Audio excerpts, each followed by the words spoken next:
Boa noite, gente. Estamos encerrando a parte de funções orgânicas. Na verdade, era para a gente ter encerrado essa aula na semana passada, só que na segunda-feira à noite eu acabei não dando aula. Então, a gente encerra a parte de orgânica, uma parte bem grande, né, de funções, que começou já faz quase mais de um mês, onde a gente discutiu desde cadeia carbônica, nomenclatura, passamos por hidrocarbonetos, né, já tem isso aqui é o que a gente viu, ó, na verdade. Tudo isso aqui, tá? Cadeias carbônicas, hidrocarbonetos, funções com oxigênio. Dentro dessas funções, a gente discutiu algumas coisas mais importantes de algumas funções, solubilidade, volatilidade, falamos sobre reações, principalmente na parte final aqui, ó, quando a gente falou de éster, esterificação, neutralização de ácido carboxílico, um monte de coisa, tá? O que está faltando falar? Isso aqui, ó. Ficou faltando a ledo-diacila, que é uma função menos importante, e das nitrogenadas, as aminas e as amidas. Tá? Principalmente nessa parte de aminas e amidas, a gente vai falar bastante coisa além das funções. Algumas delas vão ter relação com a biologia. Vamos falar um pouquinho de aminoácidos, vamos falar um pouco de ligação peptídica, vamos discutir teoria de ácido-base, de Bronsted. Tem bastante coisa para a gente comentar na aula de hoje, tá? Esperemos que agora a gente termine a parte de funções orgânicas, para já na sequência a gente começar a isomeria, tá bem? Então vamos lá, gente, sem mais delongas. Vamos começar falando dessa função aqui, ó, chamada de aletos de acila, tá? Que é uma função com oxigênio ainda, mas que não deu tempo da gente trabalhar na semana retrasada, na última vez que a gente se encontrou para falar de orgânica, tá bom? Então, a gente começa, para poder entender o que é um aleto de acila, a gente precisa entender primeiro a diferença desses dois termos aqui, ó. Grupo alquila, peraí, o que é um grupo alquila e um grupo acila, tá? Por quê? Porque existem duas funções com nomes muito parecidos, que são funções aleto de alquila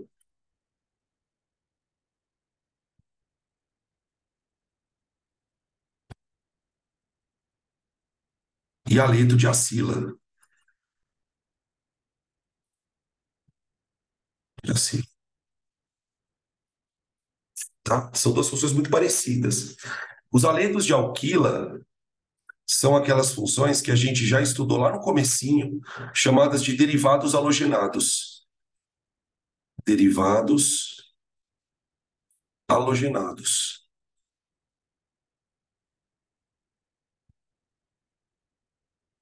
Tá?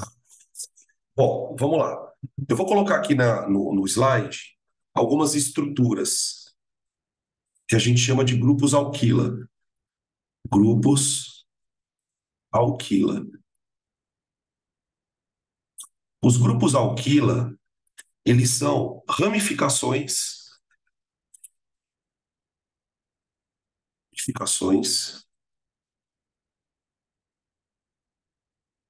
derivadas de alcanos. De alcanos.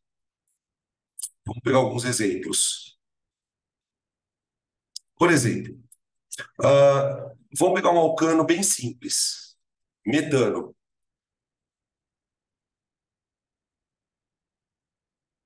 O metano é um alcano, certo? Se eu tirar um hidrogênio do metano, eu fico assim, com esse grupo aqui, veja, CH3, que é o que a gente chama de metil. O metil, ou a ramificação chamada de metil, ela é uma ramificação derivada do metano. Outro exemplo, etano, hidrocarboneto. Se eu tirar um hidrogênio do etano, eu fico com isso aqui, ó.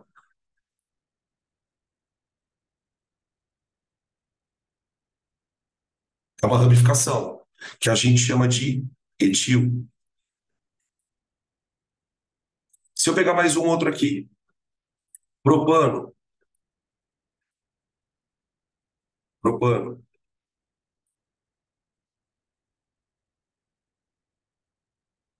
quando tem três carbonos, certo?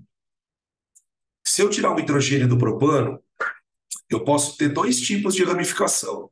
Veja, se eu tirar um hidrogênio da ponta, eu fico com esse cara aqui, ó. Opa, peraí.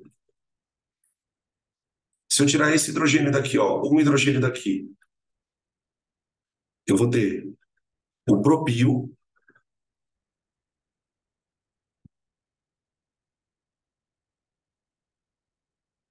certo? Que seria o propil.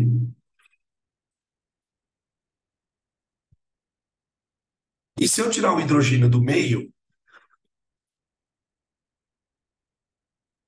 se eu tirar o hidrogênio do meio, eu vou ter uma outra ramificação chamada isopropil. Concorda? Então, aquelas ramificações que a gente estudou lá no começo, quer ver? Ó, eu vou mostrar para vocês onde a gente viu isso.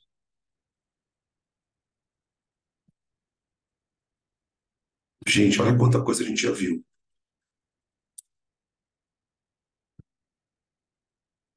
Aqui, ó. Tem um slide aqui. Ó. Ó. A gente estudou aqui aletos de alquila, ó. Aletos de alquila. Tá vendo? Ó? Aletos de alquila. Tá? A palavra alquila, ela vem justamente disso aqui, ó. Ó, peraí.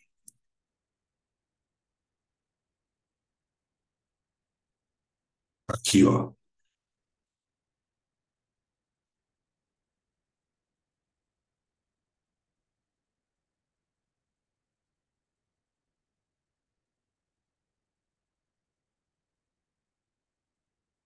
Cadê?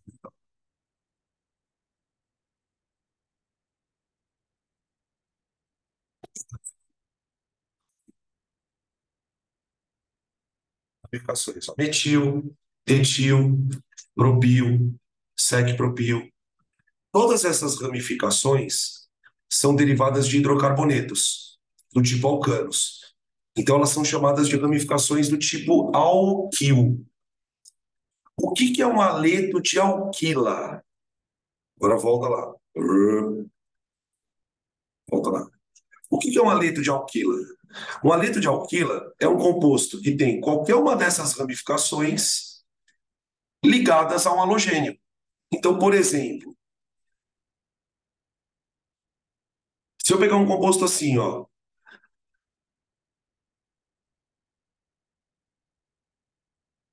e botar aqui um halogênio, tem um aleto de alquila. Se eu pegar uma outra ramificação, vai, vamos pegar o isopropil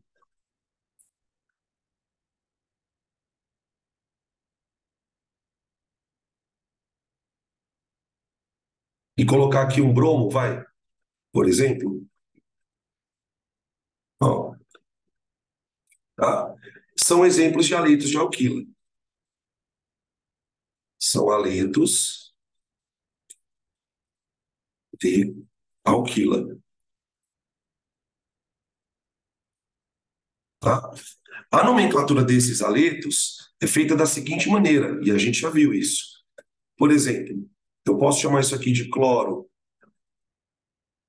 etano,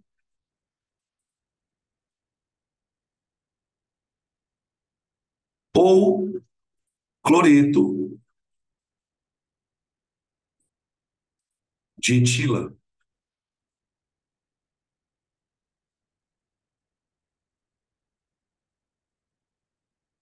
São duas formas diferentes de você dar nome. Aqui eu posso chamar de 2-bromo propano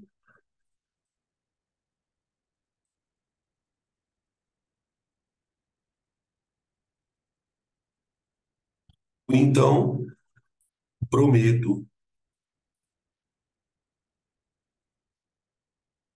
de isopropila, que é o isopropil.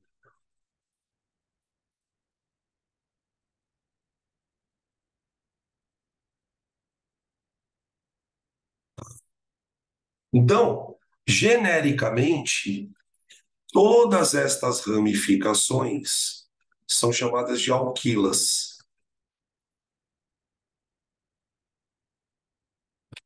derivadas de alcanos, tá? Só que, paralelamente a isso, existe um outro tipo de ramificação, digamos assim, chamada de acila. Acila. A palavra acila lembra um ácido. Então, uma ramificação acila, ela pode ser representada de maneira genérica como sendo R, C dupla O, tanana.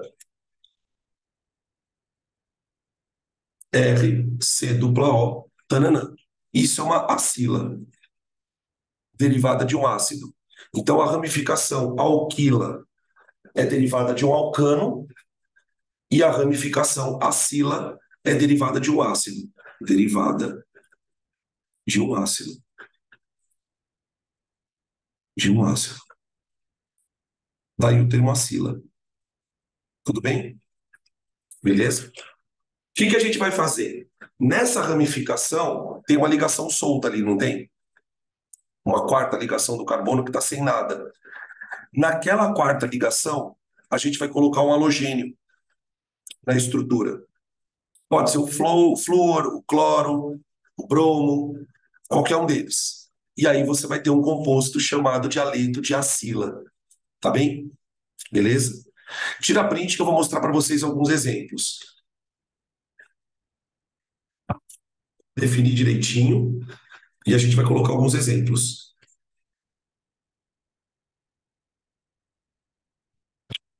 Vamos lá.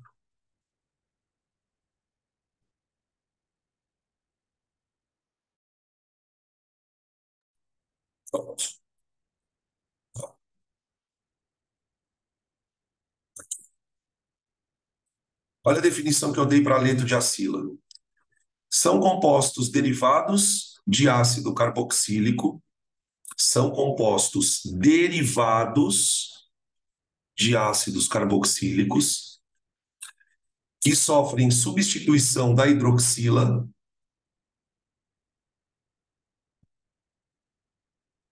por um halogênio.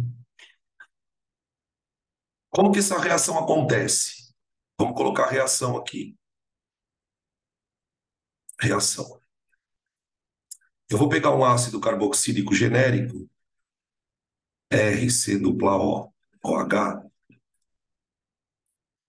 e vou reagir ele com HCl. Eu vou reagir ele com HCl. Tá? Lembrando, e a gente já discutiu isso em alguns momentos, que esse carbono aqui, ó, ele é um carbono eletrófilo.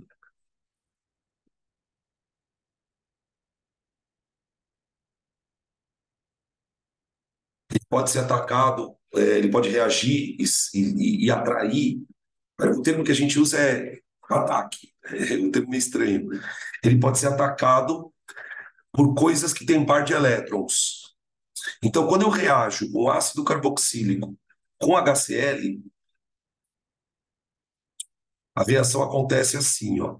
O cloro tem par de elétrons sobrando na camada de valência. O par de elétron é atraído pelo carbono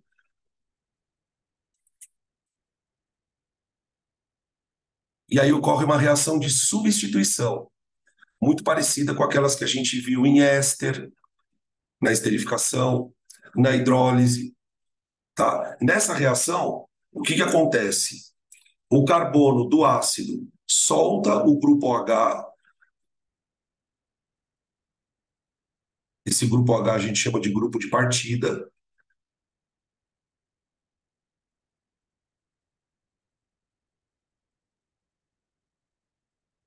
E e o cloro entra no lugar dele.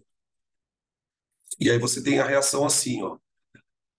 O grupo acila, perde o OH e ganha o clorinho. O OH se junta com o hidrogênio para formar água. H, OH, água. É uma reação de substituição. Tá? Beleza? Os cloretos de acila, gente, são substâncias extremamente tóxicas.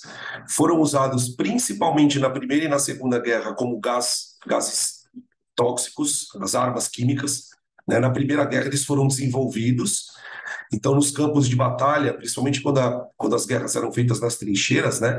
Primeira e Segunda Guerra, os soldados de origem alemã soltavam esse gás, e esse gás ia se espalhando pelo campo de batalha, ia matando todo mundo. Tá? Tudo bem? Beleza? Essa é a última parte de funções, se Deus quiser. Se Deus quiser. Se Deus quiser, a última parte. Tá? Tem três funções para falar: essa e as duas de nitrogenadas. Beleza? Ok? Como é que eu dou nome para esse tipo de composto? Vamos pegar alguns exemplos aqui, ó.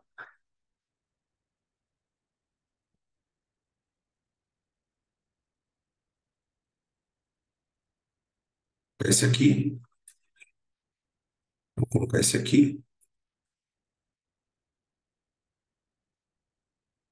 esse aqui.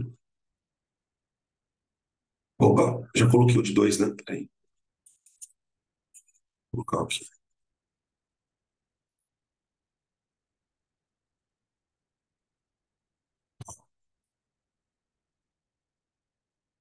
Tá? E vou colocar esse outro aqui, ó.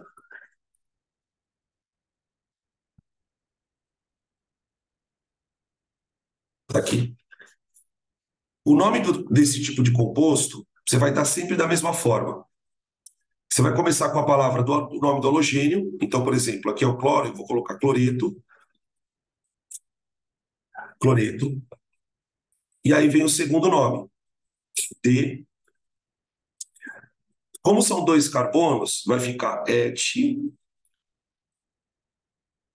an, e aí vem a terminação. A terminação para esse tipo de composto é oila.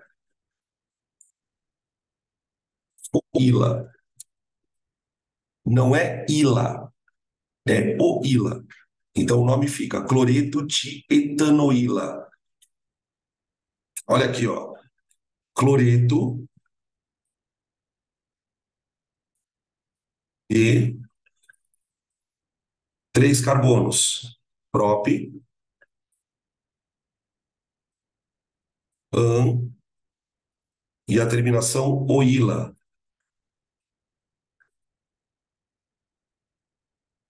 Tá? Qual é o cuidado que eu queria chamar a atenção de vocês para a nomenclatura desse tipo de composto? Se vocês olharem aqui na nomenclatura deles, a terminação é oila, certo? Nos aletos de alquila, a terminação é ila, ó. Cloreto de etila, tá vendo?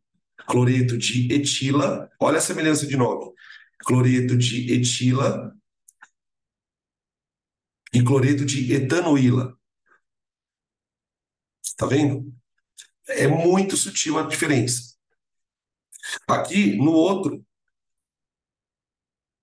eu vou ter cloreto. Tô colocando tudo com cloro, tá, gente? Porque é o mais comum de um carbono só, met, an, e a terminação oila. Oila. Nomes muito parecidos, né, de função, aleto de acila, aleto de alquila, nomenclatura muito parecida, mas a diferença na estrutura é que nos aletos de alquila você tem uma cadeia de hidrocarboneto com halogênio, uma cadeia derivada de hidrocarboneto. Nos aletos de acila, eu tenho uma cadeia derivada de ácido. Tá? Temos uma carbonila aqui. Tá? Quando que esses compostos vão ser importantes? Quando a gente for discutir algumas reações orgânicas, já no finalzinho do curso. Tem uma parte de reações orgânicas e a gente vai usar esses compostos para fazer algumas reações. Tá? Beleza? De aleto de acila, não tem mais muito o que falar. Como é uma função bem menos importante, eu vou me limitar só a apresentar ela para vocês, tá? E discutir essas questões de nomenclatura mais simples. Podem tirar print.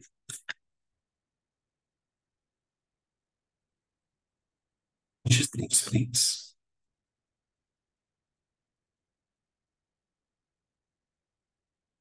Beleza. Próxima função. Aminas. Aminas. As aminas, gente, são compostos nitrogenados, ou seja, tem nitrogênio na estrutura, derivados da amônia. Deixa eu mostrar para vocês aqui esse quadro em zoom. Ó, dá uma olhada aqui, ó. Dá uma olhada aqui, ó. NH3, tá vendo? Amônia. Amônia. Nitrogênio fazendo 3 ligações com hidrogênios. A amônia, ela pode ser transformada numa amina. Ela pode ser transformada em uma amina. Como que você pode transformar uma amônia em amina? Você pode tirar um hidrogênio, tá vendo esse menos H aqui, ó, e trocar esse hidrogênio por uma cadeia carbônica, ó, tá? E aí você vai ter uma amina primária. Então eu tiro um H da amônia e substituo por uma cadeia, eu tenho uma amina primária. Eu posso tirar dois, aqui por lado direito, ó, dois hidrogênios da amônia e trocar por duas cadeias carbônicas. Aqui é um N, tá, gente? Deixa eu só corrigir aqui, porque no livro estava com defeito. Aqui é um N, ó. É um N. Deixa eu dar o zoom de novo. Aqui, ó. Aqui é um N. Tá? Você vai ter uma amina chamada secundária. Ou então, tirar os 3 hidrogênios da amônia e colocar 3 cadeias carbônicas. Eu tenho as aminas terciárias. Tá? Elas não têm, elas têm algumas diferenças entre si. A gente vai falar um pouquinho sobre as questões de interação molecular, tá? Mas basicamente isso são aminas. Vamos pegar exemplos aqui, ó. Vou pegar exemplos.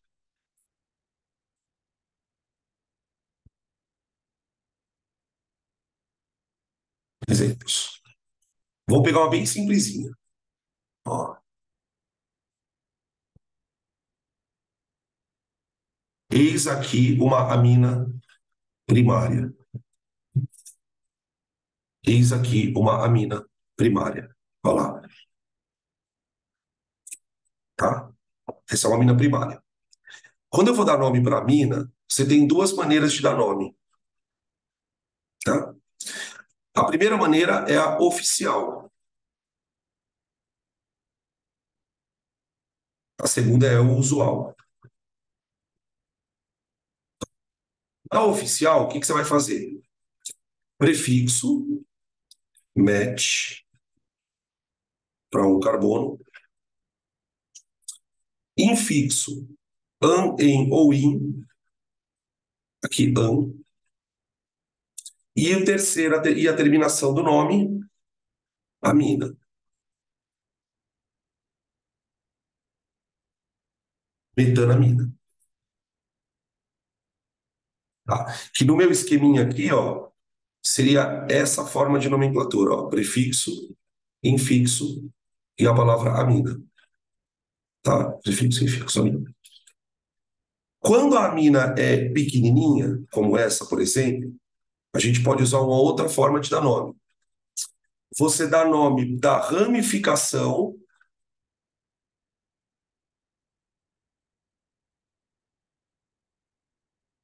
então fica metil e a terminação amina.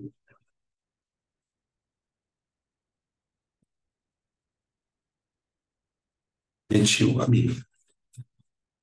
Vou pegar um outro exemplo aqui, ó. Vou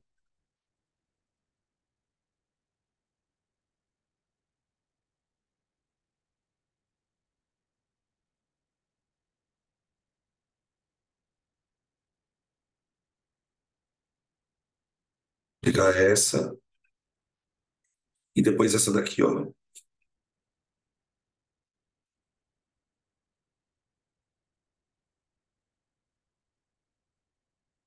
Ó, elas são bem parecidas, tá vendo?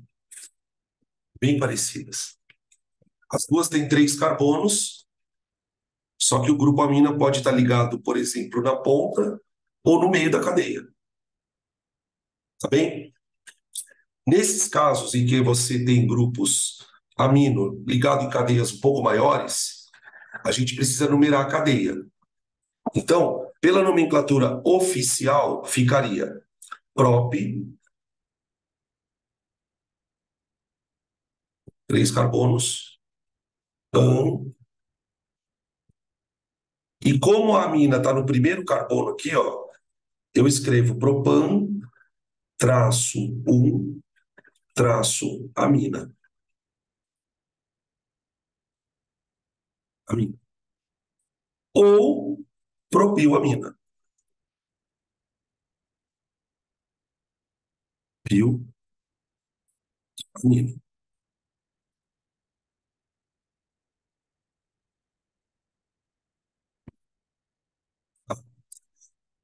Lá do lado direito, eu escreveria assim, ó, prop, pan, e aí, como agora ela está no carbono 2, ó, ficaria propan traço 2 traço amina. Propan traço 2 traço amina. Ou isopropilamina,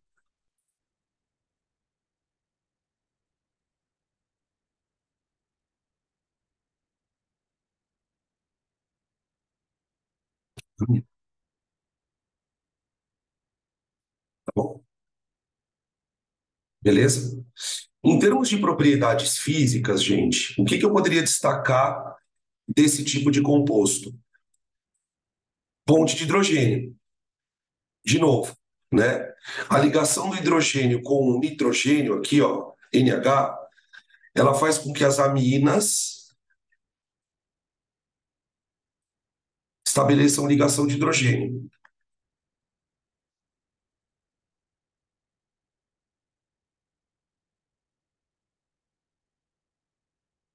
tá?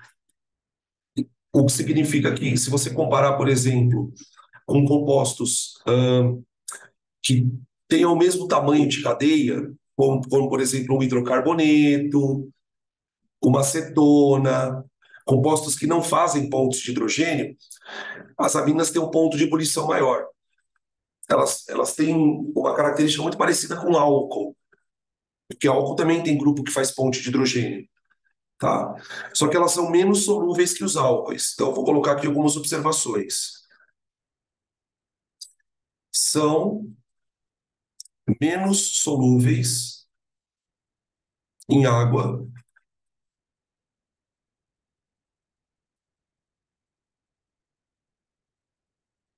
quando comparadas com álcoois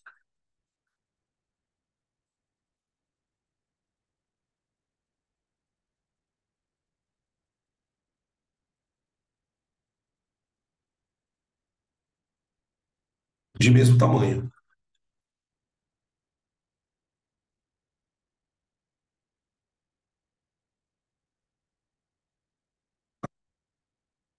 Embora façam pontes de hidrogênio também, tá?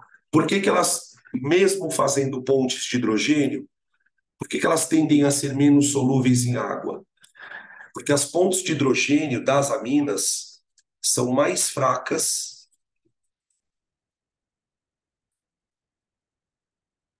se comparadas com as do álcool. Se comparadas com as dos álcoois.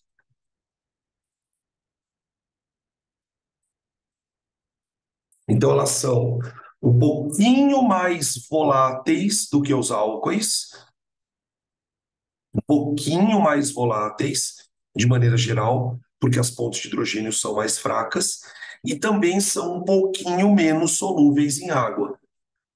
Tá? Geralmente, quando aparece alguma questão falando de propriedade, eles vão comparar as propriedades de amina com álcool, por exemplo. Tá?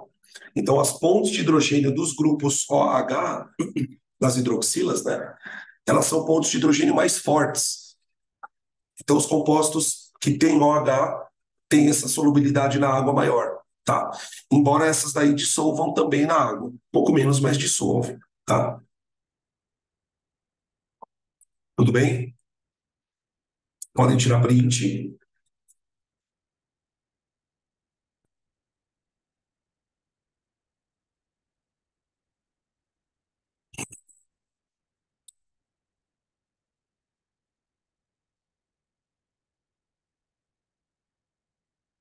Secundárias e terciárias. O que que acontece com as aminas? Quando a amina é secundária, gente, olha o que acontece.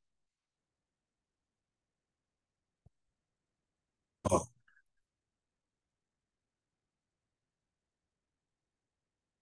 isso aqui é uma amina secundária.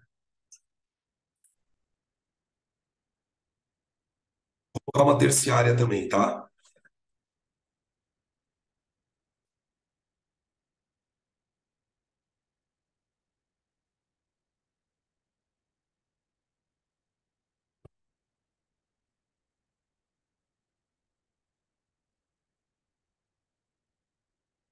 A nomenclatura ela fica um pouco estranha.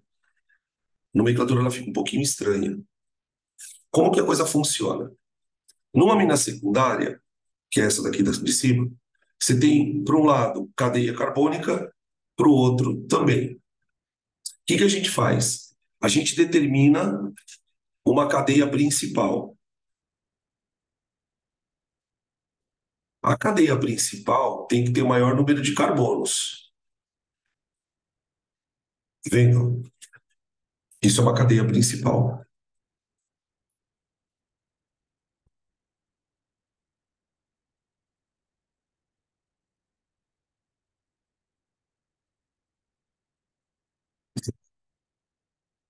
E aí você dá nome para ela como a cadeia principal. Então você põe lá et, dois carbonos, an e amina. E amina. Só que esse grupo CH3 também está pendurado no nitrogênio. Então ele vai entrar no nome como um metil. Só que aí vem a parte esquisita. Por quê? Esse metil ele está ligado no nitrogênio, certo? Ele está ligado nesse nitrogênio aqui, ó. Opa, nesse nitrogênio aqui, ó. Então o que que a IUPAC vai fazer? Você vai dizer que o metil está ligado no nitrogênio. Então você vai escrever assim, ó. N maiúsculo, traço, metil,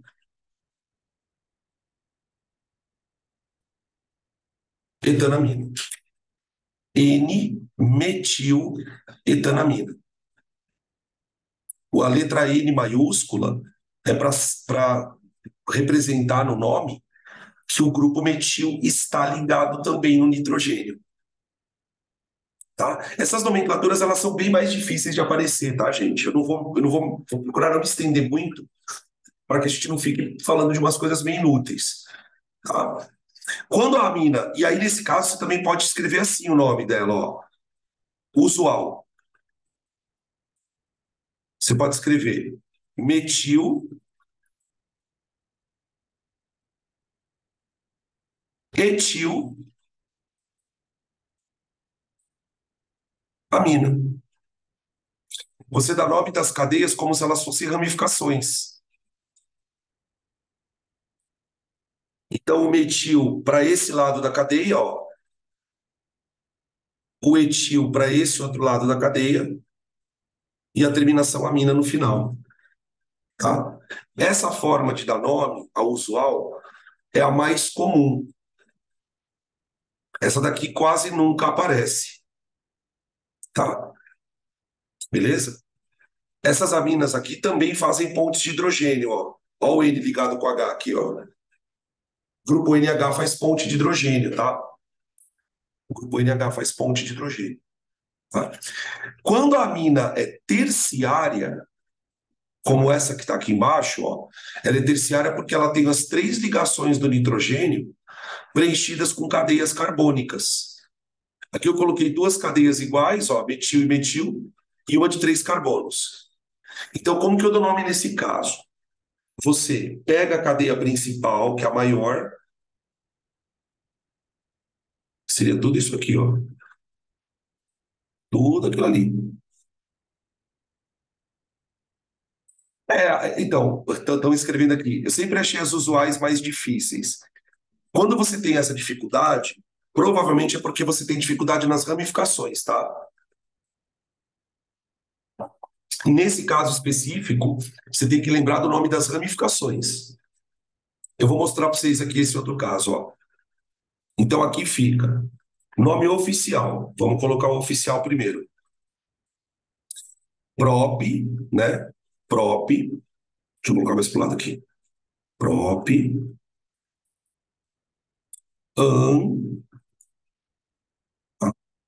Na cadeia de três carbonos, o nitrogênio está ligado no carbono 1, ó. Então fica propan 1, amina.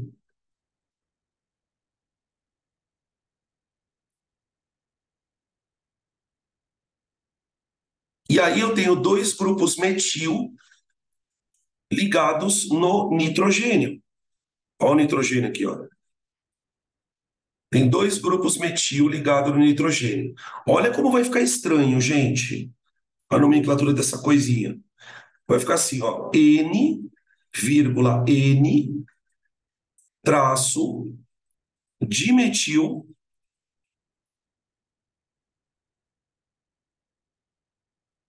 propanamina. Tudo junto, tá? Peraí, deixa eu colocar um pouquinho mais separado aqui, porque isso ficou esquisito. N, vírgula, N, dimetil. Olha que coisa feia. Tá? Por que que eu estou usando dois N's? Para dizer que eu tenho duas coisas penduradas no nitrogênio. Tá? O usual, ele vai ficar assim, ó. Dimetil,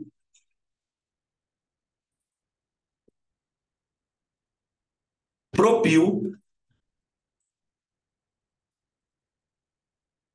que seria a parte de três carbonos, e aí a terminação amina.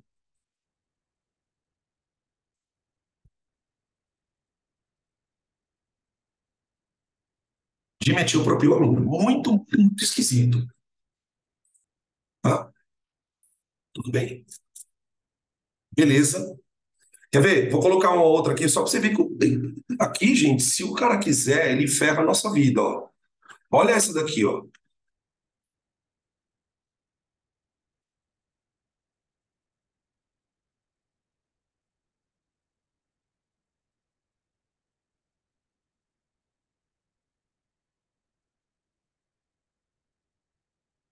Olha aqui, ó. A mina terciária. Parecida com essa outra aqui. Elas são bem parecidas, tá? Olha a cadeia principal. Ó, a cadeia principal é a que tem mais carbonos.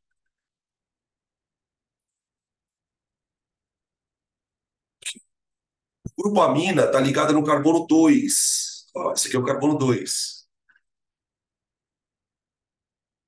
E os dois grupos metil pendurados no nosso querido nitrogênio. Ó, ó o nitrogênio aqui, ó. Ele está ligado na cadeia principal aqui, ó, pelo carbono 2, e aqui os dois CH3. Olha o nome como é parecido, ó. NN dimetil, de novo,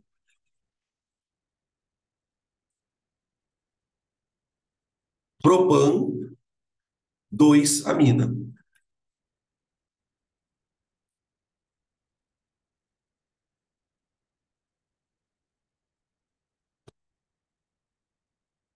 NN dimetil propan 2 amina. Usual.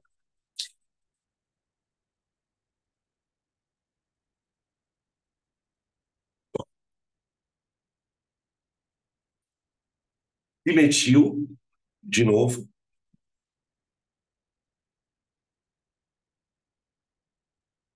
Isopropil, ramificação de 3 carbonos pelo meio, tá vendo? Ó? Isopropil e a terminação amina.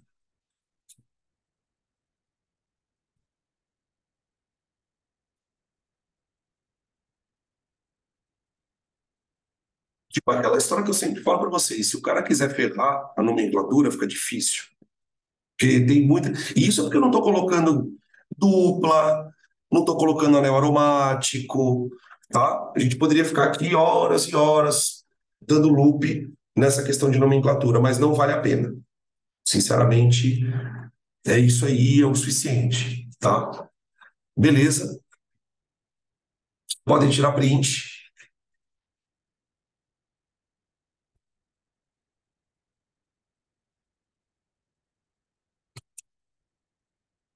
Gente, qual é a propriedade mais importante de aminas? Além da ponte de hidrogênio, claro. As aminas, embora não sejam bases, têm um comportamento básico. As aminas têm um comportamento básico. E para explicar esse comportamento básico, eu preciso falar de uma coisa muito, muito, muito importante. Que é isso aqui, ó. Teoria ácido-base de Bronsted e Lowry. Tá? Essa teoria, gente, ela é uma teoria. Primeiro que assim, quando vocês forem para a faculdade, vocês vão ouvir muito falar dessa teoria. Ela é a teoria mais importante de acidez que a gente tem para vestibular. E ela é uma teoria diferente da teoria de Arrhenius. Então, aqui é um momento em que eu meio que tenho que parar o que eu estou falando de amina para falar dessa teoria de Bronsted. A teoria de Bronsted, que o que, que acontece? Assim como várias teorias que a gente estuda na física, a teoria de acidez que a gente estuda na química, ela foi ao longo do tempo passando por algumas modificações. A teoria do Arrhenius é aquela teoria que diz assim, né, de maneira geral, ao ácido a água libera H+, e uma base na água libera OH-. Só que ao longo do tempo, os químicos foram percebendo que essa teoria não explicava várias substâncias que tinham comportamento de ácido e base. Outro problema que a teoria de Arrhenius tem é que ela só classifica coisas que na água liberam íons. É uma teoria muito restrita à água. Joga na água e vê o que libera. A teoria de Bronsted e Lowry foi elaborada por esses dois caras, né? São dois caras, Bronsted e Lowry. E ela é uma teoria que, digamos assim, ela dá um upgrade nesse conceito de ácido e base.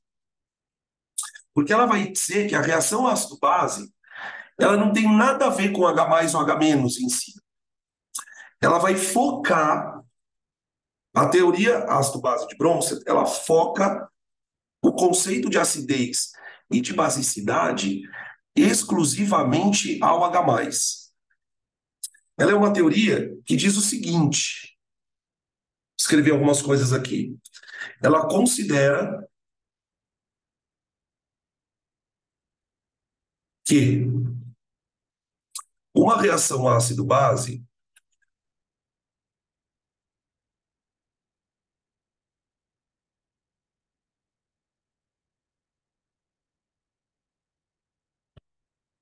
é caracterizada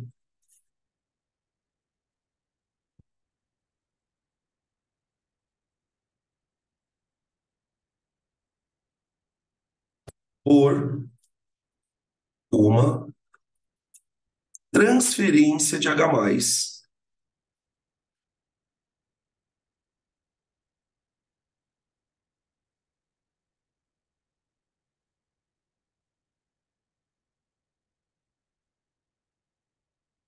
Teoria de Bronsted-Lowry é uma teoria que é caracterizada por uma transferência de H+. Como assim uma transferência de H+? Vamos pegar um exemplo.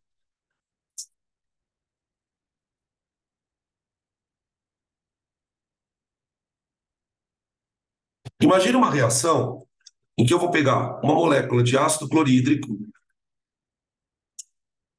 e vou colocar ela na água.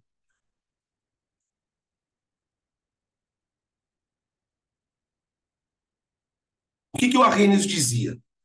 O Arrhenius falava que quando eu coloco um ácido na água, o ácido libera o H+.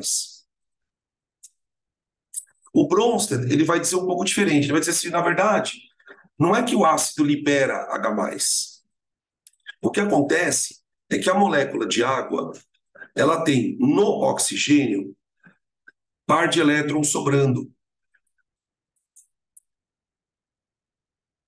E quando a ligação HCl se rompe, o hidrogênio sai na forma de H+,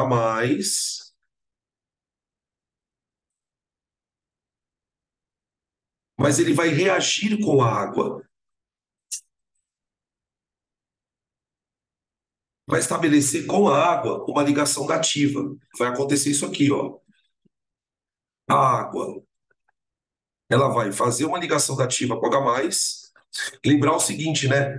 Esse hidrogênio que sai na forma de H+, gente, ele sai sem elétron. Ele sai sem elétron. O elétron dele fica com o cloro.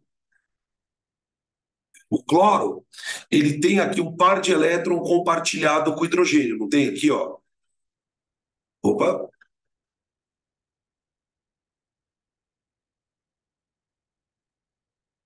ó. Ele tem um par de elétron.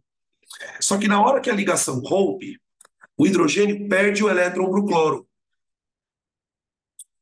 por causa da diferença de eletronegatividade. Então, esse hidrogênio, para se estabilizar, ele vai ser obrigado a fazer uma ligação dativa. Peraí, opa, com o oxigênio da água. Ops, peraí, que eu tô meio bugado aqui. Aqui, ó. Formando o íon H3O+.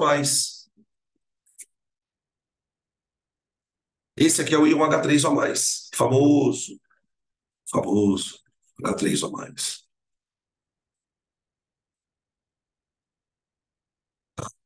E o cloro vai ficar negativo. Essa reação eu já mostrei para vocês umas 2 ou 3 vezes durante o ano. Umas 2 ou 3 vezes durante o ano. Só que qual que é a novidade? Por que eu estou contando ela novamente para vocês? Porque dentro da teoria de Bronsted, o que ele vai dizer? Ele vai dizer que o HCl ele é um ácido porque ele doa íon H+.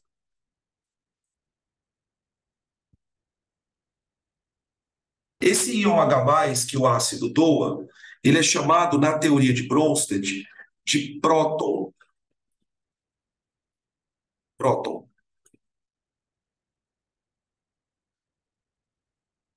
Então, é muito comum você ouvir, por exemplo, talvez você já tenha ouvido na biologia, quando vocês estudam é, processos de respiração celular, fotossíntese, aquelas moléculas que o professor chama de NAD, FAD, que são aceptores de prótons. E toda vez que você ouvir a palavra próton dentro de um conceito de ácido e base, na verdade essa palavra está se referindo ao H+, que é o hidrogênio que perdeu o elétron. Então, te fala assim, o ácido é toda espécie que libera próton. O ácido é toda espécie que doa próton. E aí a novidade é o que ele vai chamar de base. A molécula de água, a molécula de água, ela reagiu com o H+. Então, o Bronsted vai dizer que a água é uma base. Mas não porque ela libera OH-, nada disso. Ele vai dizer que a água é uma base porque ela recebe íon H+, proveniente do ácido.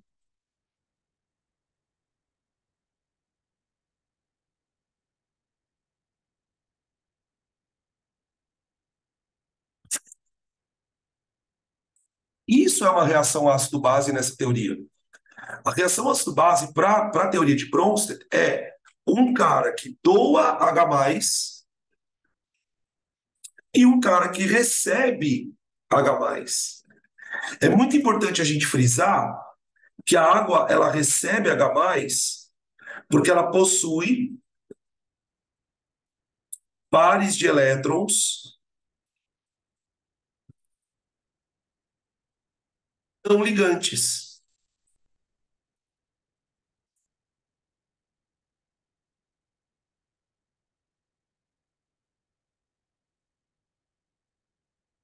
São pares de elétrons que estão na camada de valência do oxigênio, né? E por estarem na camada de valência do oxigênio, eles podem ser usados para fazer dativa.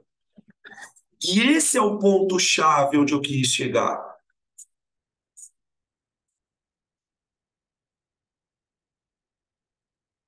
Substâncias que têm átomos com par de elétrons sobrando podem reagir com H+. Substâncias que têm pares de elétrons não ligantes podem ser bases. Substâncias, mais uma vez, substâncias que têm pares de elétrons não ligantes podem ser bases. E é aí que entra o caráter básico das aminas, que eu vou contar para vocês agora. Tudo bem?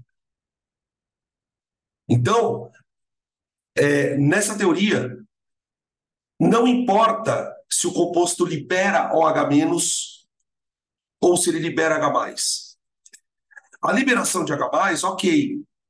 Quem libera H+, continua sendo um ácido. Mas a base não é quem libera OH-. A base é quem, por algum motivo, consegue capturar o íon H+ da água. Tudo bem? Eu vou dar um exemplo para vocês de uma coisa que todo mundo sabe, mas não sabe explicar. E é uma coisa bem, bem, bem, bem, bem importante. Tira print dessa tela que eu quero mostrar para vocês um negócio.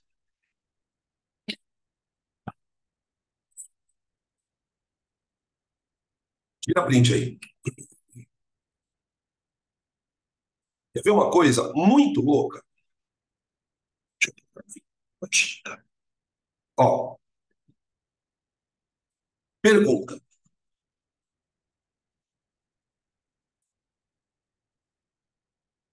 Por que o bicarbonato de sódio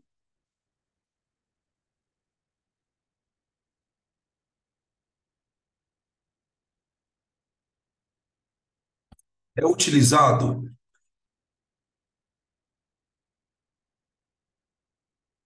como medicamento,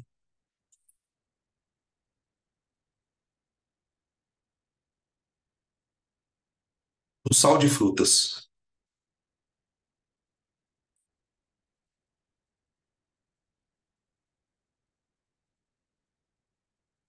Para quem nunca tomou o sal de fruta, também conhecido como sonrisal, é uma pastilha que você põe na água e ela dissolve. Quando ela dissolve, ela solta um gás, uma espécie de efervescência. E esse tipo de medicamento que você compra sem receita na farmácia, ele é usado para quando você está com azia, com má digestão, quando você tem uma sensação de acidez no estômago. Geralmente, quando a gente ingere muita gordura, quando você tem uma alimentação muito desbalanceada, é comum você ter sensação de azia, uma espécie de queimação no estômago. Não sei se vocês já tiveram esse tipo de coisa. E aí, uma das receitas é toma bicarbonato de sódio. O bicarbonato de sódio, gente, ele é um sal. Ele é um sal.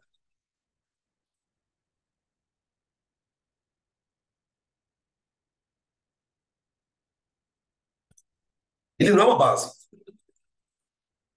No entanto, ele é usado como se fosse uma base, porque ele vai diminuir a acidez do estômago, tá? Como que a gente explica isso? Bom, quando eu ponho o bicarbonato de sódio na água, ele dissocia.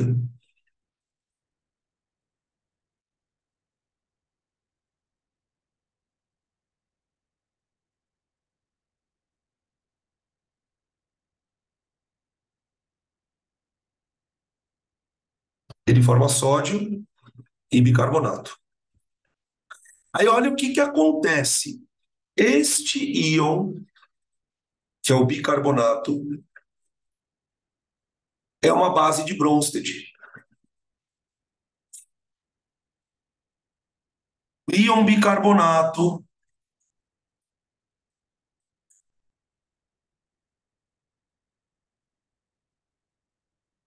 é uma base de Bronsted.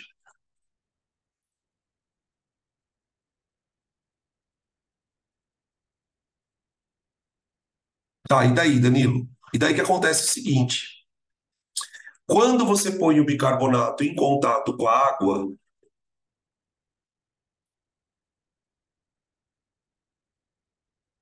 então você joga o sonrisal na água, né? Aqui, ó. O bicarbonato literalmente arranca um íon H+ da água.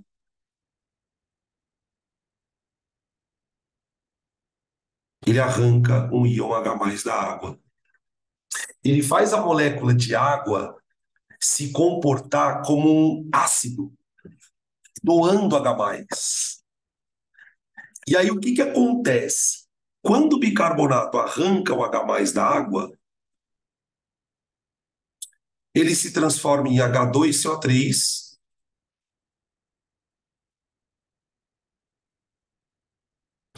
que é um ácido instável,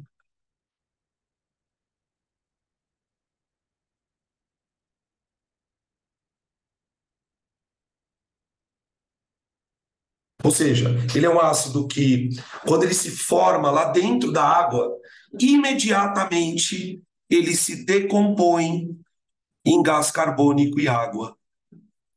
Por isso que quando eu jogo o comprimido de Sonrisal na água, eu vejo uma efervescência. É o CO2. E aí é que vem a parte mais louca. Por quê? Quando ele arranca o H+ da água, ele transforma a água em íon OH-. E esses íons OH- vão neutralizar a acidez do estômago.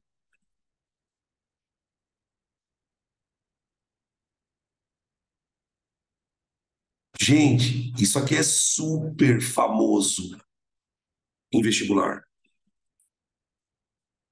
esse tipo de situação. Só que tudo isso só aconteceu porque o íon bicarbonato consome íons H+.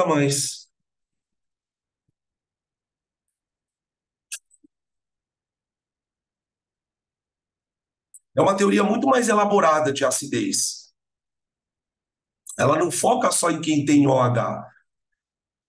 O bicarbonato, ele não é uma base, mas ele é capaz de deixar uma solução aquosa básica. Então, quando você ingere aquele copinho com sorrisal, você está ingerindo uma solução alcalina. Você está ingerindo uma solução cheia de OH.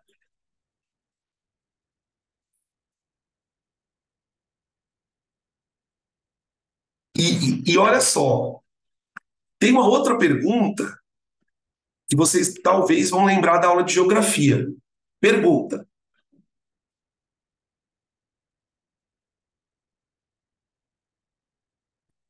por que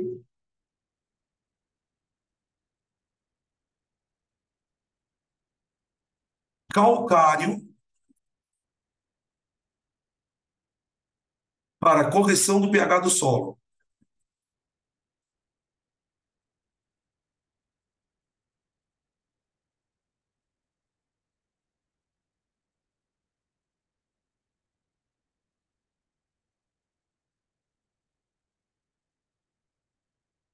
Talvez você já tenha visto na aula de geografia que uma das formas de você corrigir a acidez do solo é colocando calcário nele. Não sei se vocês sabem, o calcário é o CaCO3.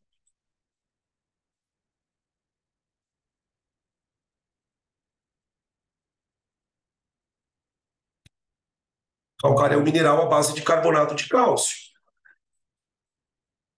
Quando eu ponho calcário no solo, o calcário dissocia. O solo tem água, o calcário dissocia.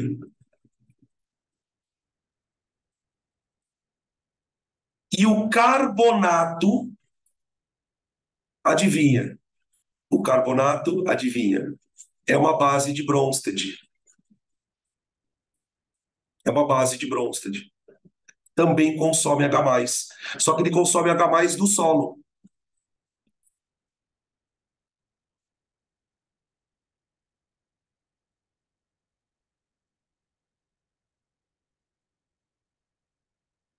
O que acontece? Calcário consome íon H+, que está no solo, formando bicarbonato.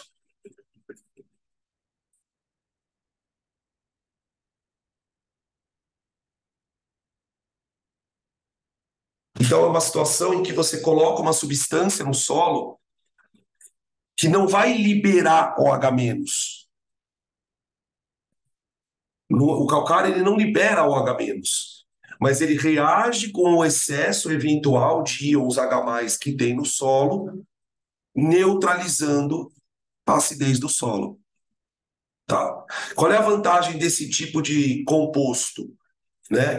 Eles são ácidos, mas ácidos fracos. Você não vai conseguir deixar o meio extremamente alcalino.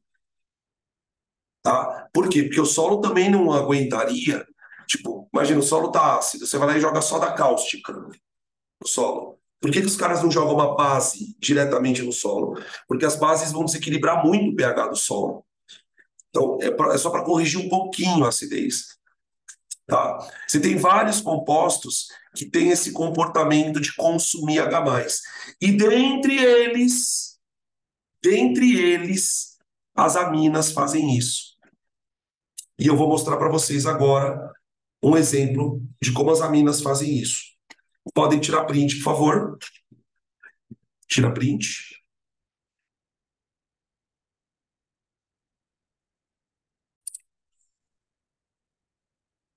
Bom, depois que a gente fez essa digressão sobre caráter ácido-base, agora a gente pode falar das aminas.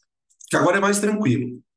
A gente já entendeu que, por um composto ser chamado de base, nessa teoria de Bronsted, ele não precisa necessariamente liberar o H.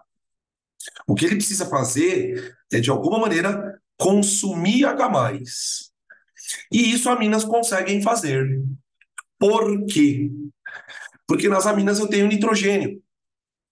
Então, por exemplo, vamos considerar aqui, ó, uma amina, H3C, NH2. Um parzinho de elétron aqui, ó, sobrando. Nitrogênio, lembrando, o nitrogênio é da família 5A. 5A. Ou seja, ele tem 5 elétrons na camada de valência. Desses 5 elétrons, 3 ele usa para fazer ligação covalente. Por isso que ele é trivalente. E aí os outros 2, ele está sobrando ali. Então eu posso, por exemplo, reagir com um ácido. Vamos pegar aqui o HCl. O que acontece nesse caso? O hidrogênio do ácido sai e gruda no nitrogênio da mina.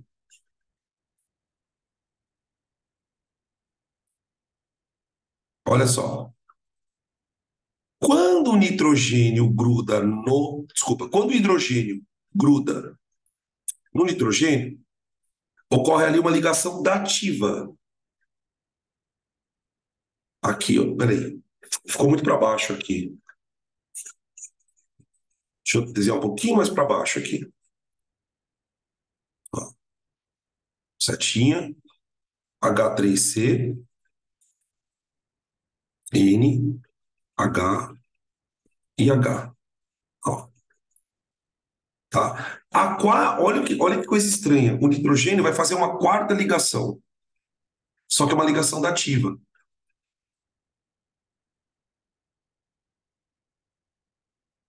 E o cloro ioniza, como se fosse uma ligação, uma reação com a água, tá vendo? Ó, o cloro vira Cl-, vira Cl-, tá? Também podem reagir com água, em água.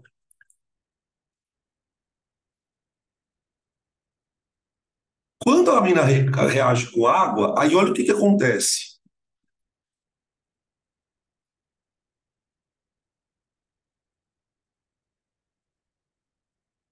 Ó, com água.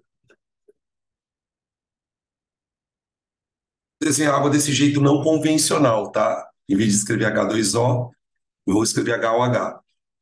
Aí olha só, o hidrogênio sai da água e aí ele reage com a amina. Ó, H3C, H, H. E aí, de novo, rola uma ligação dativa.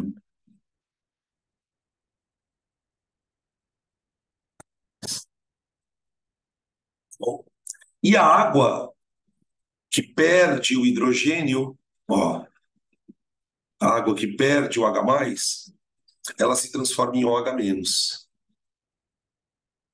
OH-. Olha lá, liberando OH-. Nas duas reações que vocês estão vendo aqui como exemplo, a amina está agindo como uma base de Bronsted. Tá?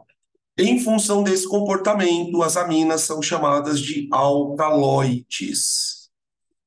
Alcaloides. Alcaloide é um termo que a química orgânica usa para se referir a compostos que são básicos, sobretudo esses compostos que têm nitrogênio.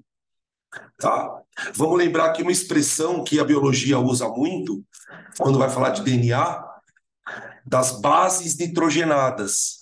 Né? O termo base nitrogenada vem justamente do fato de que os compostos que são usados para sintetizar o DNA, né, adenina, citosina, guanina, que são as bases nitrogenadas, elas têm o nitrogênio e o nitrogênio tem esse comportamento básico, tá? De sequestrar, entre aspas, o íon H+, que pode vir diretamente de um ácido tipo um HCl, um ácido nítrico, alguma coisa do tipo, mas também pode vir da água, tá?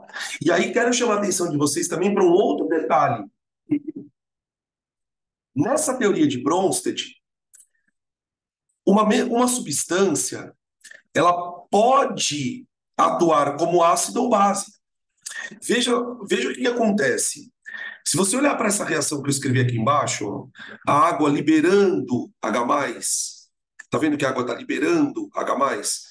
Nessa teoria, nesse caso aqui, a água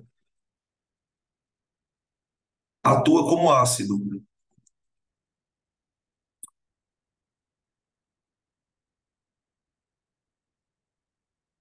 tá vendo?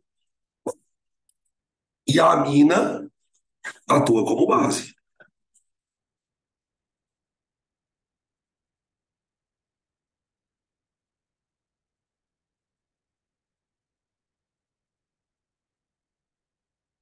beleza? Só que no exemplo anterior, eu vou voltar um pouquinho o slide aqui, ó. Opa, aqui, ó. Quando a água reage com outra substância, aqui ela está reagindo com HCl, ó, veja que a água está recebendo íon H+. Então, existem algumas substâncias que têm esse comportamento meio duplo. A água é o exemplo mais famoso. Por quê? Ela pode, às vezes, receber H+, aqui, ó, tá vendo? Ó? Ela está recebendo H+, do HCl, só que quando ela reage com a amina, ela doa H+. Então, existe ainda essa possibilidade na teoria de Bronsted. Ela não é uma teoria engessada. Ela vai avaliar a substância de acordo com o que ela está fazendo numa determinada reação.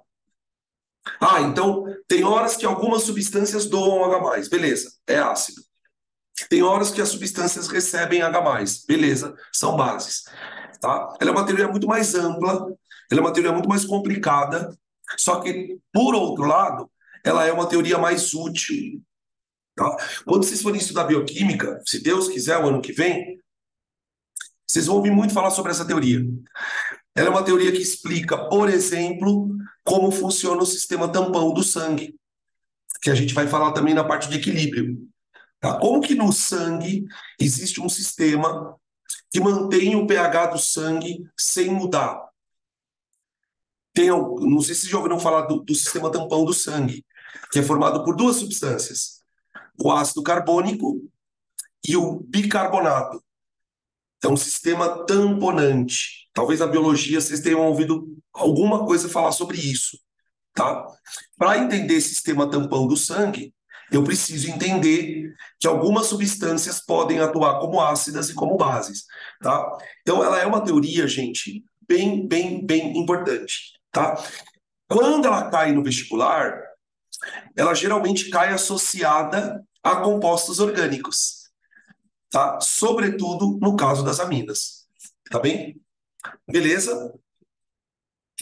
Printa a tela,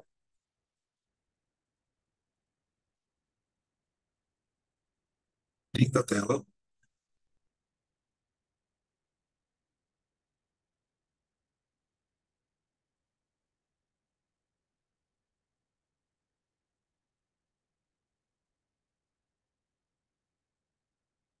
Maravilha.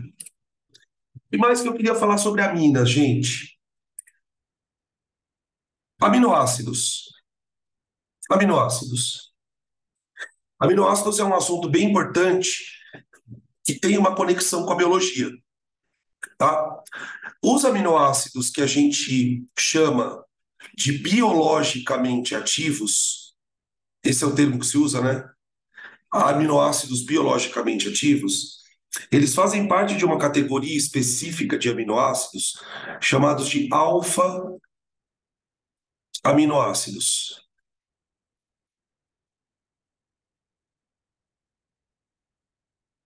tá? O que é um alfa-aminoácido? Um alfa-aminoácido é um aminoácido que apresenta duas funções. Ele apresenta a função amina e a função ácido. Daí o termo aminoácido. Tá? No caso dos 20 aminoácidos que nós utilizamos no nosso corpo, a partir dos quais a gente vai produzir as proteínas, né?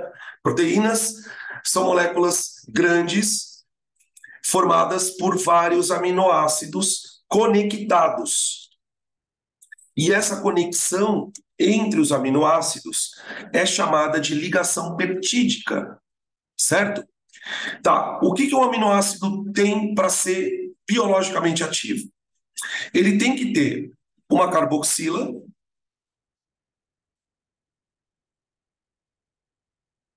do lado da carboxila ele tem um carbono, esse carbono é chamado de carbono alfa.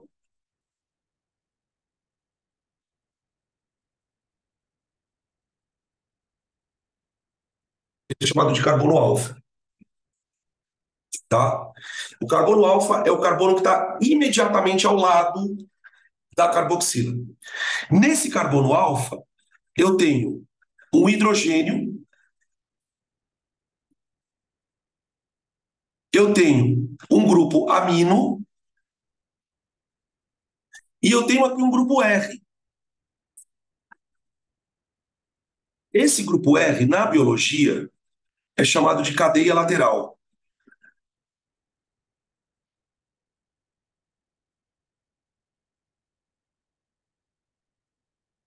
Cadeia lateral. E aqui é que está a mágica da vida. Por quê? Essa cadeia lateral, ela pode ser uma cadeia hidrofílica,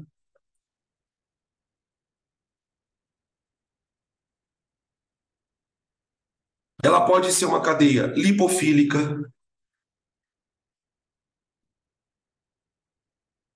ela pode ser uma cadeia de caráter ácido,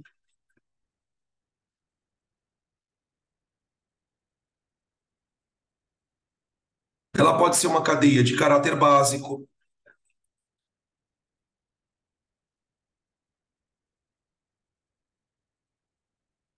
ela pode ter uma série de características.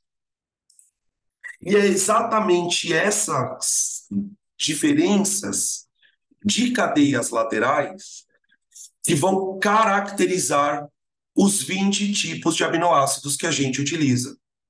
Alguns desses aminoácidos nós mesmos sintetizamos no nosso corpo. Aquilo que a biologia chama de aminoácidos naturais.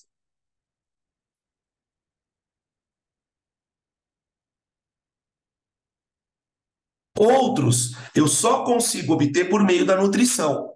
São os essenciais.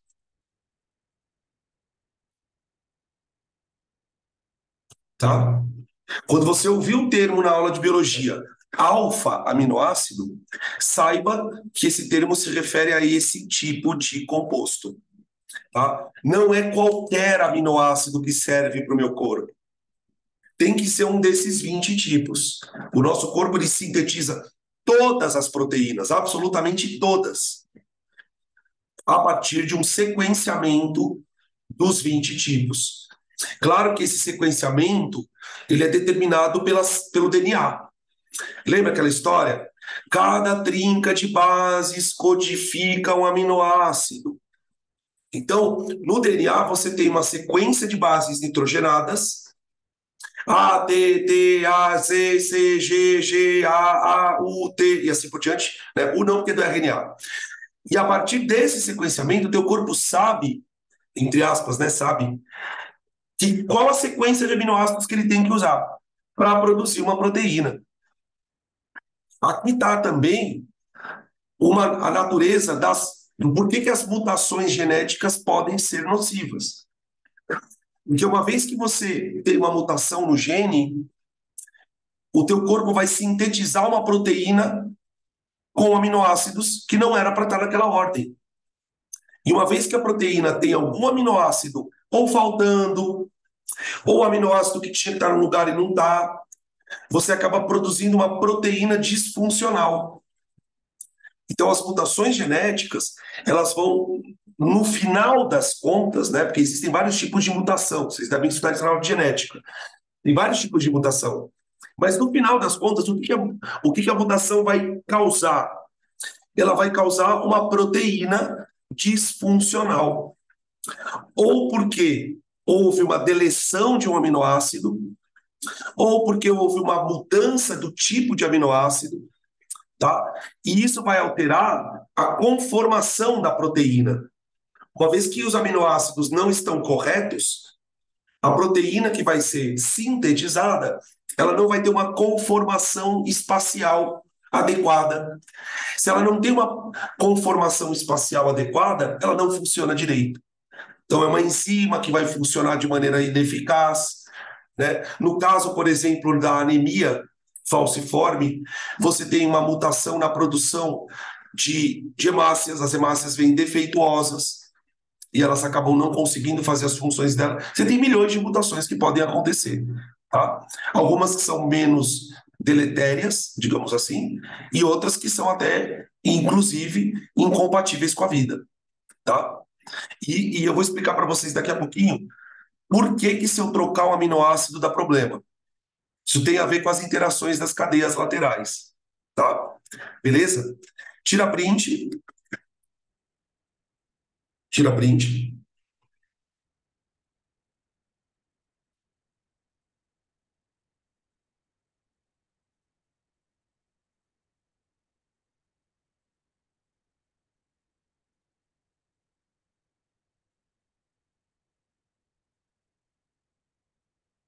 Beleza?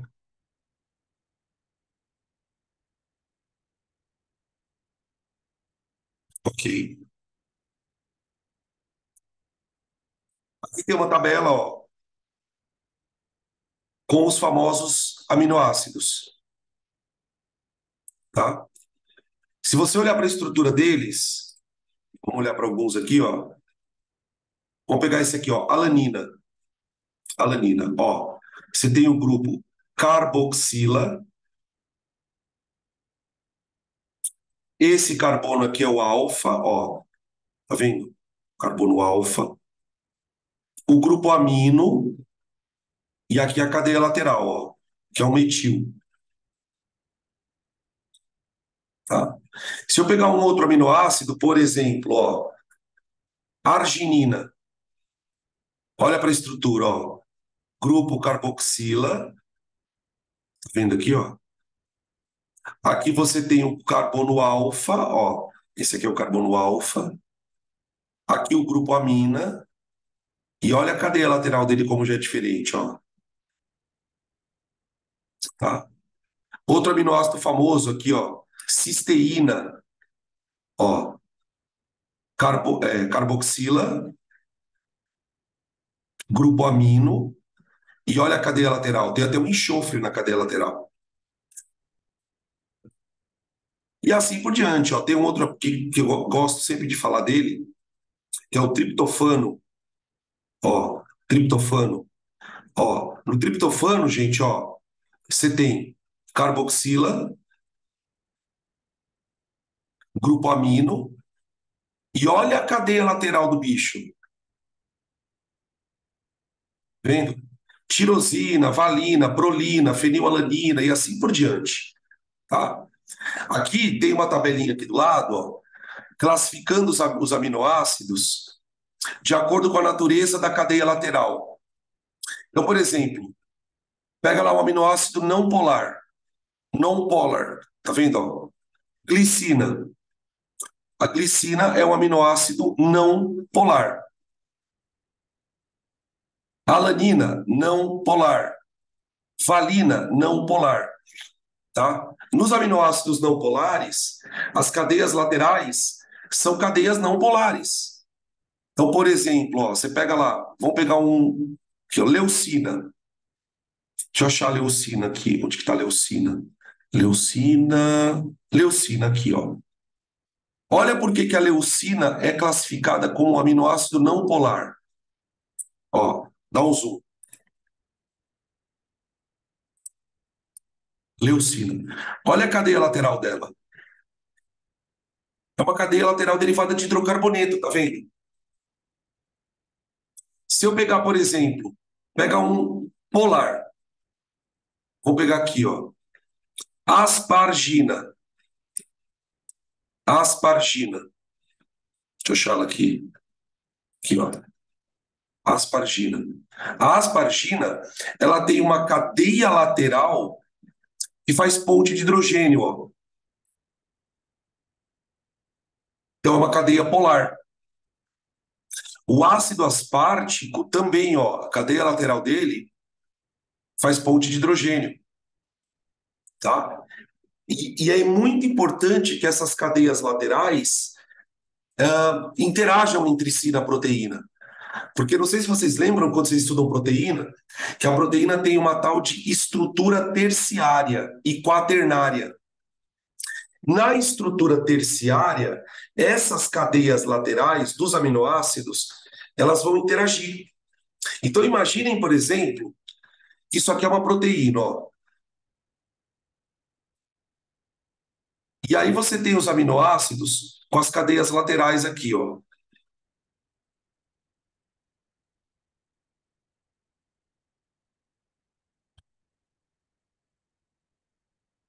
O que pode acontecer, gente? Vamos imaginar, por exemplo, que as cadeias laterais R1 e R2 consigam interagir por ponte de hidrogênio. Então, se houver uma interação molecular aqui, ó, essas duas cadeias vão se aproximar e a proteína começa a dobrar. Aqui fica uma cadeia lateral e aqui uma outra cadeia lateral. E a proteína vai adquirindo dobras. E é justamente por causa dessas dobras que as proteínas começam a ganhar funcionalidade biológica. Uma vez que a proteína está na geometria molecular correta, ela vai adquirir uma funcionalidade. Então, se eu troco, por conta de uma mutação genética, se eu troco um aminoácido por outro, pode ser que alguma interação não aconteça. Se não houver uma interação adequada, a proteína perde a geometria. Uma vez que ela perdeu a geometria, ela pode perder a funcionalidade. Tá? Tudo tem a ver com interação molecular. Tá? Beleza? É claro que vocês não precisam decorar esses nomes, até porque eu também nem lembro de cabeça as fórmulas deles, tá? O que você precisa aprender a fazer?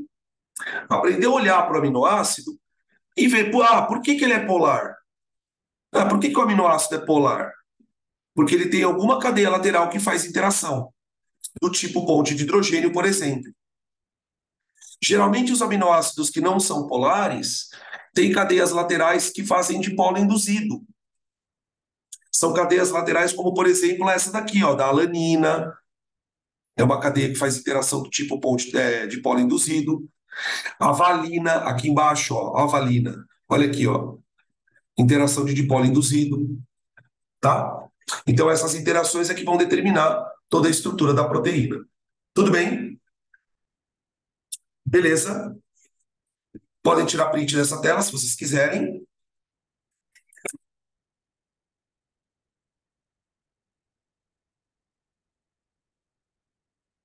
E aí, finalizando esse monte de conteúdo, vamos para as amidas. Amidas. Opa. Gente, amidas. As amidas, a gente não tem muita coisa para falar delas, não. Não vou perder muito tempo aqui, a gente já está meio que encerrando a aula e o conteúdo. O que você precisa saber de amida? Duas coisas. Identificar e dar nome, e falar da ligação peptídica. Então, o que é uma amida? Uma amida é um composto que tem um grupo acila, ó, o grupo acila, ligado a um nitrogênio.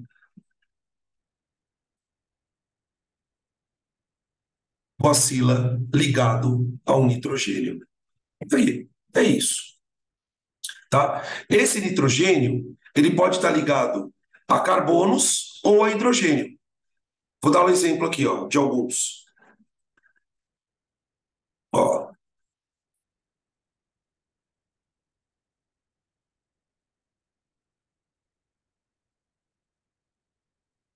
isso é uma amida. Isso é uma amida. Outro exemplo. Opa,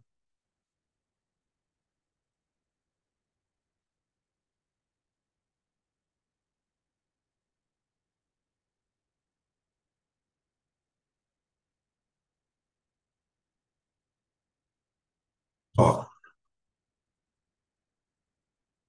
tá vendo? A diferença é que nessa daqui, ó, o nitrogênio está ligado a dois Hs. Aqui está o grupo acila, ó, tá? E aqui o grupo acila também, só que aqui tem um carbono pendurado, tá? Como que eu dou nome para elas? Bom, você vai dar nome usando um prefixo. Então, por exemplo, nesse caso aqui, ó, et, dois carbonos, ligação entre carbonos an e a terminação amida,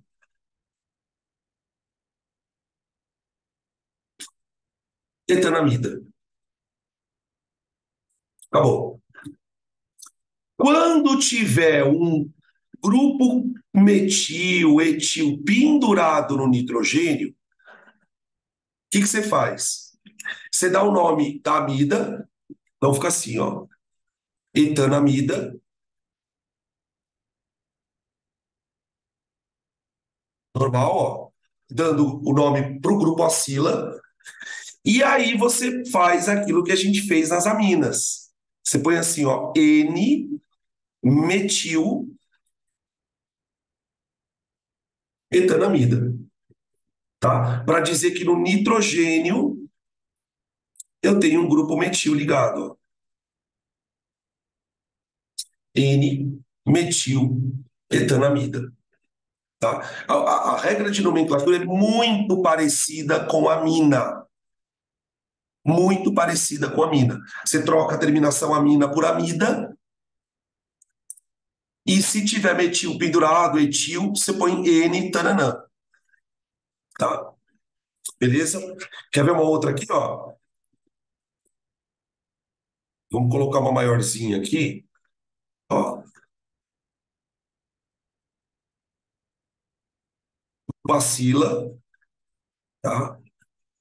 E aí eu vou colocar dois metis aqui, ó. Que nem eu fiz no outro, vai, para ficar bem parecido com as aminas, ó. Ó, tá? Você dá nome para o grupo acila, então fica propil,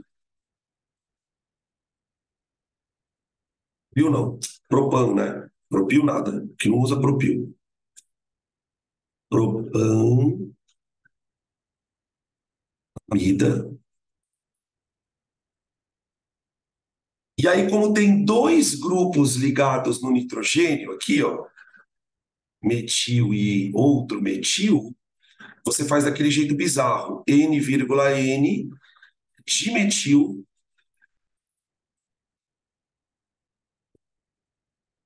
propanamida, tá? Mas assim, raramente vai aparecer nomenclatura desses compostos.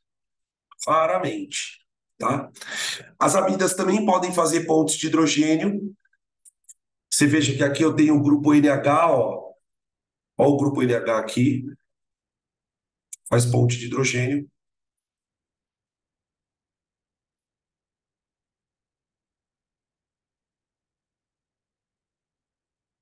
tá?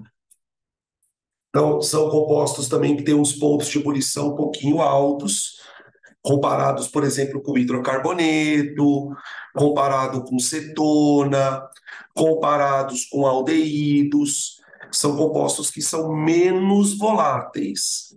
Menos voláteis, tá? Beleza? Tranquilo? Podem tirar print.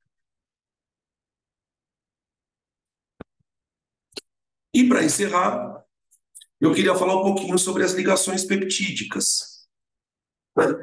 Queria falar um pouco das ligações peptídicas. Vamos escrever um pouquinho aqui, ó. A ligação peptídica, gente, ela ocorre a partir de uma junção de aminoácidos. Uma junção de aminoácidos. Essa junção de aminoácidos ocorre a partir de uma reação química, que lá no nosso corpo ela é catalisada por enzimas, tem todo um processo de síntese proteica, que vocês estudam também na biologia, tá? Mas basicamente a coisa funciona assim. Imaginem que você tenha um aminoácido qualquer. Vamos desenhar um aminoácido aqui. Espera aí, desenhar diferente. Vou desenhar aqui um aminoácido do tipo alfa, né? Ó,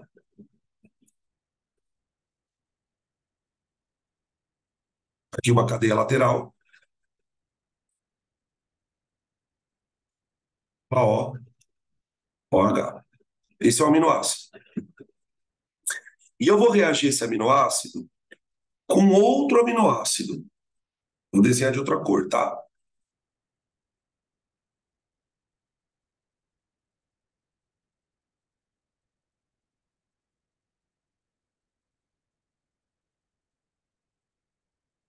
Aqui um outro aminoácido, ó. Pronto.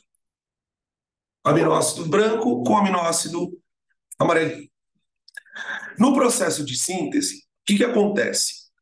Esse carbono aqui, ó, do aminoácido branquinho, é um carbono eletrófilo. De novo, aquela história.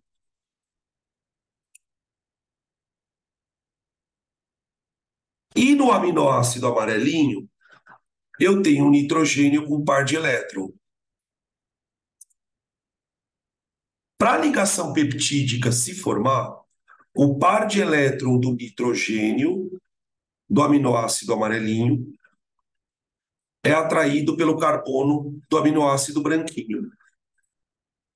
E aí aqui vai acontecer a ligação peptídica.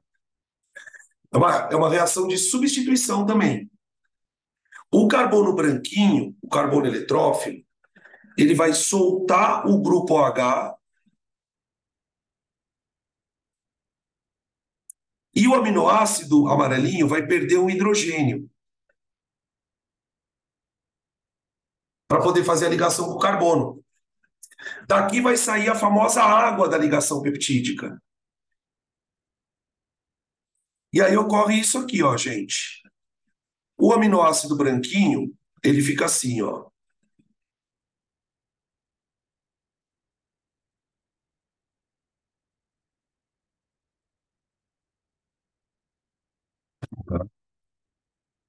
C dupla O. Ó. Ele perde o OH, tá vendo? Ó? O nitrogênio do aminoácido amarelinho encosta aqui, ó. Uf. E o aminoácido amarelinho gruda aqui, ó. Cadeia lateral. C dupla O. Ó. OH. Ah, faltou um hidrogênio aqui, ó. Esqueci de colocar o hidrogênio aqui. Ó.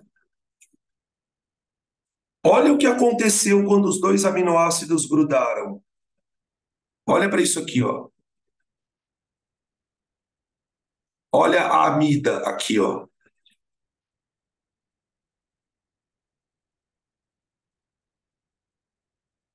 Isso aqui é o que o professor de biologia chama de ligação peptídica.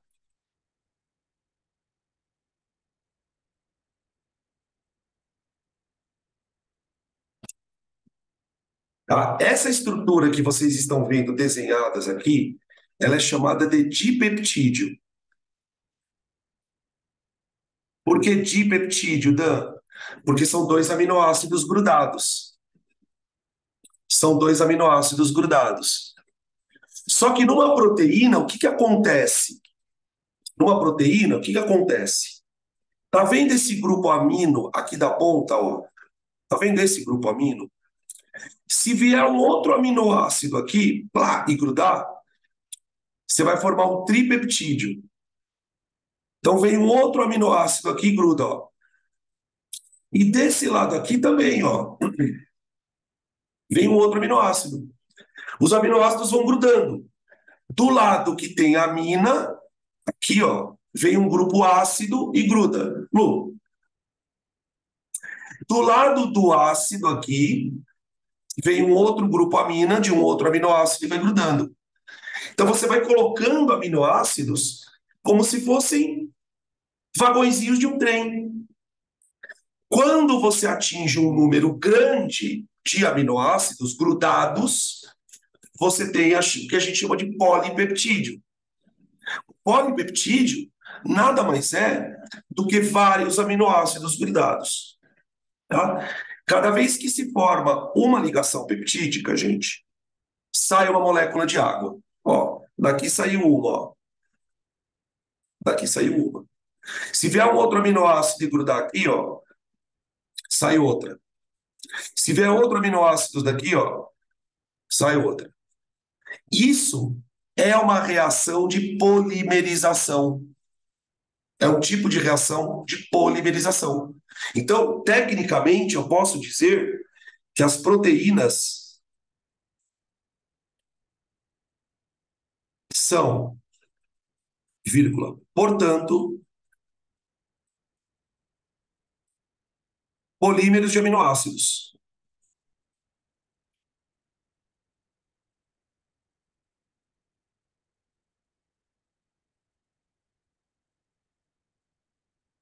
E poliamidas. Poliamidas. Cada junçãozinha de aminoácido com aminoácido forma uma ligação desse tipo aqui, ó. E aí você identifica ali a função amida presente na proteína, tá? Só mais uma coisa antes da gente terminar, juro por Deus. Esse processo que vocês estão vendo é a síntese proteica. SB, síntese proteica. O contrário da síntese proteica é a digestão. Quando o nosso organismo digere uma proteína, o que ele vai fazer? E essa digestão acontece no estômago, né? Sob a ação da pepsina. pH2, pepsina. Ela vai quebrar as ligações peptídicas e vai transformar aquele polímero, chamado proteína, em vários aminoácidos. E os aminoácidos, que são moléculas menores, são absorvidos pela célula. A nossa célula, gente, ela não consegue absorver uma proteína inteira. Ela precisa ser quebrada, essa proteína, os aminoácidos vão entrar na célula e vão ser usados para sintetizar a sua proteína, de acordo com o seu comando genético. Então, quando você come um pedaço de carne, o que o teu corpo faz? Quebra a carne em aminoácidos. Pega os aminoácidos e absorve para dentro da célula. E aí, sob o comando genético, tua célula vai pegar aqueles aminoácidos e encadear, e você vai produzir a sua proteína e vai secretar ela para fora da célula, para ela ter atividade no corpo. É muito doido, porque é totalmente química isso, tá? Tudo bem? Falei muita coisa, né? Mas agora fechamos. Fechamos. Veja se com alguma dúvida, deve ter ficado várias, mas eu vou parar por aqui.